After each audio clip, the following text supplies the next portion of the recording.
Я дружу с одной девушкой 7 лет, начиная с университета. Правда, я более 5 лет ее не видела, общаемся онлайн.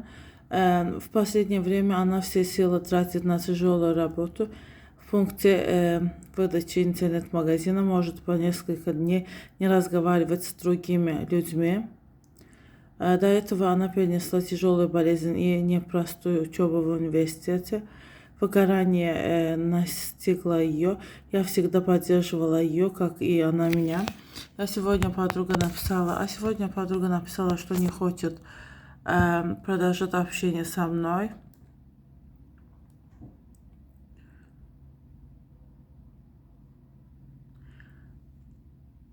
Потому что она перестала приносить удовольствие. Я пожелала ей всего наилучшего и попросила прощения. Подруга ответила, что я ни в чем не виновата, тоже хочет, чтобы у меня все было хорошо.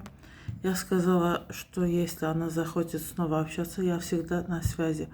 Но меня не покидает чувство пустоты. Она самый близкий человек для меня.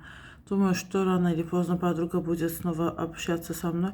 Но как пережить период до? Не всем из своего окружения я готова раскрыться.